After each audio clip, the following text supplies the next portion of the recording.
Labadiena 15 min žiūrovai ir skaitytojai. Šiandien kalbėsime su Lietuvos pramonininkų konfederacijos atstovu Ukrainoje Sergejum Prokhorovu. Kalbėsime angliškai, o jūs matysite subtitrus lietuviškai. Tad sveikinuosi su Sergejumi. Hi, Sergej. Hello. Where are you now, as much as you can tell, for your safety? I'm Kiev at home. A couple hours ago, you said you've been driving all day. How your days look now? It's look just as usual. You wake up in the morning and you go work, and so everything is like before, I can say. And how are the Ukrainian industry and businesses are holding on right now? Maybe the wider perspective, what do you see? What are the news? I think that more than half of industry is are working as usual now, and about 50% have some big, little, or medium troubles. It depends on in which region the company is. Which regions are affected most? Probably the Donbass, right? Yes, of course. It's Kharkiv, it's Donbass, Zaporizhia, Nikopol, and I think, you know about Kherson. It's now totally occupied by Russian troops.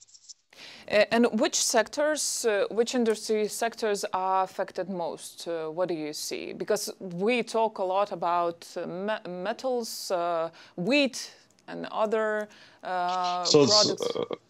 It's agriculture and heavy industry. Okay. We see that sectors in Europe that rely on the Ukrainian industry slow down. And probably not only in Europe. Maybe you could give numbers or percentages on how much Ukrainian industry has shrunk right now. You said 50%, something like that. Feels the war effects, and what about shrinking? I think that about 20% of businesses are in big trouble now. And I don't know how now economics can reduce these numbers. And talking about Donbass, because we mentioned it, the strongest industry probably was in the Donbass. Has the Donbass industry changed during 8 years of war? If it has, how? So I cannot tell you something about the regions that was totally occupied during these 8 years. But in Mariupol, for example, we could see some really big growth during these 8 years. Really big growth. So it's for Russia. It's a perfect point to occupy. It's a great industry, right? Yeah. It was a perfect, you can say that, perfect point of aggression. European Commissioner from Lithuania, Virginijus Sinkevičius, says that Ukraine's industry could be saved only by letting it trade and work as usual. Do you agree? Yes, I agree, but we do need a real help to get some growth in this sector. For example, with maybe some cheap money from Europe. So we are ready to pay, but it's a really big trouble with credits, with bank sector. Could you please elaborate what you mean by cheap money? Cheap money, it means when you get money from a bank, you pay, I don't know, 2-3% rate per year. But in our banks before, it was really difficult to get some cheap money. We paid in hryvnia, I don't know, maybe 15-20% per year. Okay, that's a lot. That's really a lot. A couple of weeks ago, the European Commission proposed a one-year suspension of import duties on all Ukrainian goods not covered by an existing free trade. And it should be just said a tax-free state. It is still not approved by all European Union countries, but the United Kingdom has already done that. Do you feel benefits because of the UK's decision? I cannot say that we will feel a real benefit from this, because when you export some goods and you pay, for example, I don't know, 5% for duties, normally it's nothing. Mm-hmm. When business works, it works with 5% or with 0. Mm-hmm. The most important thing that businesses should work. Yes, it will be great for big companies, but not for small business, small medium business. Okay, also Lithuania is trying to help Ukraine by exporting some goods, mostly wheat yield, by train to the port of Klaipėda. They are doing the test drive now, and we do not have any reliable information on how it is going. Maybe you know something new? No, I don't know. I know that they are trying to do this. But I don't know. I know no details about this. What if the Baltic states and Poland will not be able to help export Ukrainians' wheat yield or other goods? Where you will look then? I have no answer for this question because Black Sea is closed. Maybe in the near future, Turkey will help us to export this, but for the moment I have no idea how to do it. How Turkey could help? How could you imagine it?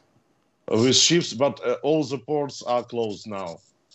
So we can start talking about this only when Odessa, Nikolaev will be free and to trade by sea. Yes, and also every day we hear the news about Azovstal fighters, how Azovstal complex is doing. Maybe you have any news for us?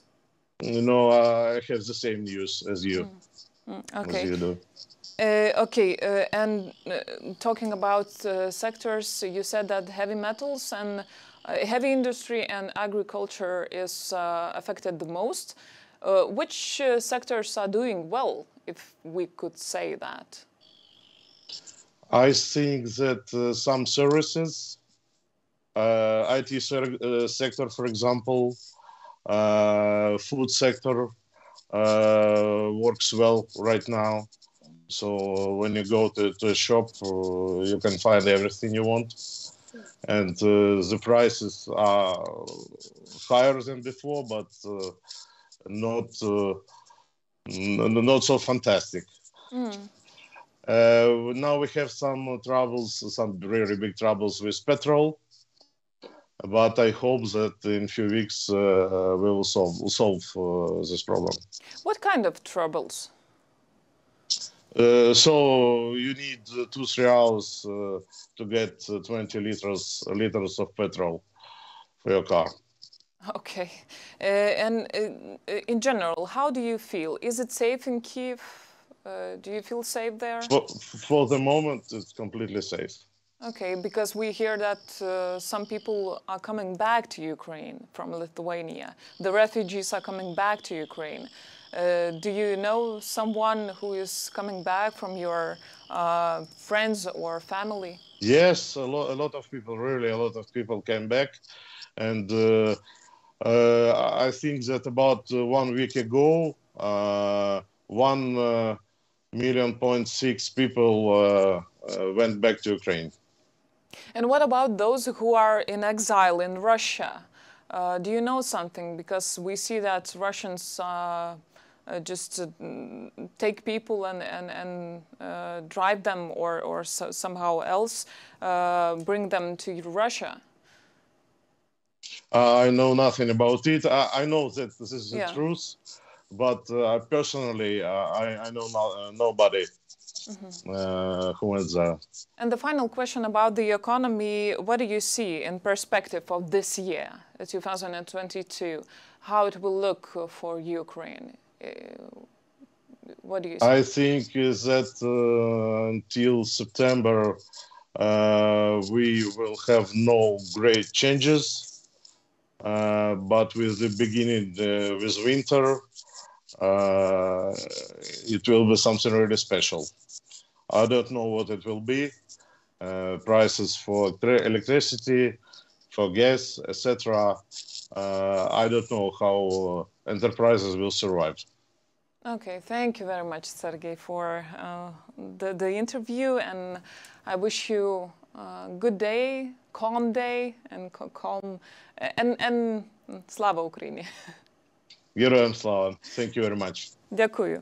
Serge Prokhorov kalbėjo su mumis, jis yra Lietuvos pramonininkų konfederacijos atstovas Ukrainoje ir papasakojo apie naujausias žinias iš pramonės, iš industrijos pusės ir taip pat kokia ekonominė prognozija laukia šiais metais. Sunku žinoma apibrėžti. Tiek kol kas. Ačiū Jums, iki.